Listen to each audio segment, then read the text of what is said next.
बंगाल आणि आसाम विधानसभा निवडणुकीत भाजपासह एनडीएचा दणदणीत विजय झाल्याबद्दल भाजपाचे माजी ज्येष्ठ नगरसेवक संजय बागुले यांच्या नेतृत्वाखाली भाजपाच्या कार्यकर्त्यांनी बँड वाजवून विजयोत्सव जल्लोषात साजरा केला। भाजपाचे पदाधिकारी आणि कार्यकर्त्यांनी मिठाई आणि कोकम सरबत वाटून आनंद व्यक्त केला। पंतप्रधान नरेंद्र मोदी यांचे अद्वितीय नेतृत्व, भाजपाची संघटनात्मक रणनीती आणि पक्षानं देशभर राबवलेल्या लोककल्याणकारी धोरणांमुळे हा विजय झाला। बंगाल आणि आसाममधील जनतेनं विकास, सुशासन आणि राष्ट्रहिताला सर्वोच्च ठेवून पंतप्रधान नरेंद्र मोदी यांच्या नेतृत्वावर आपला अढळ विश्वास व्यक्त केलाय।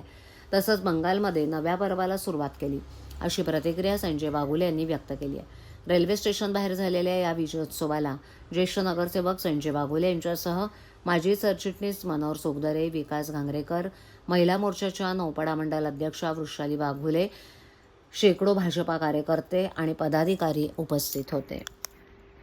झालं तेव्हा सगळ्यात जास्त मला वाटतं भारतामध्ये असं एक राज्य असेल पश्चिम बंगाल, ज्याच्यात उत्स्फूर्तपणे नागरिकांनी मतदान केलं होतं। 90% वरती वोटिंग झालं होतं आणि खरं तर आम्हा सर्वांना तेव्हाच खात्री होती की पश्चिम बंगालमध्ये भारतीय जनता पार्टी ही मोठ्या मेजॉरिटीने येईल आणि आज 4 मे रिझल्टचा दिवस आहे। आपण सर्वजण बघतोय खरं तर पश्चिम बंगालमधील सर्व नागरिकांचं, माता भगिनींचं, तिथे असलेल्या सर्व बेंगॉली बाई बंधूंचं मी इथे मनापासून आभार मानेन।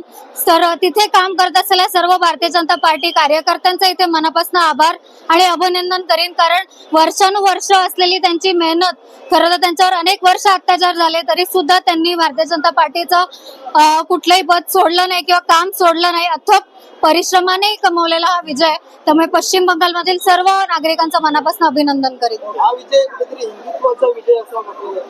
हा खरं तर लोकशाहीचा विजय आहे।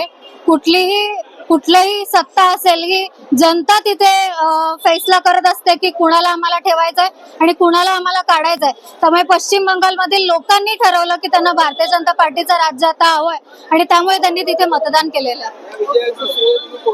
या विजयाचा शिल्पकार खरं तर भारतीय जनता पार्टीचे चाणक्य अमितजी शहा असतील, आमचे पंतप्रधान माननीय श्री नरेंद्रजी मोदी असतील, ज्यांच्या खरं तर पायवाटांवरती सर्व भारतीय जनता पार्टीचे कार्यकर्ते काम करतायत, आणि राष्ट्रीय अध्यक्ष नितीनजी असतील, या सर्वांचं मनापासून अभिनंदन करतो।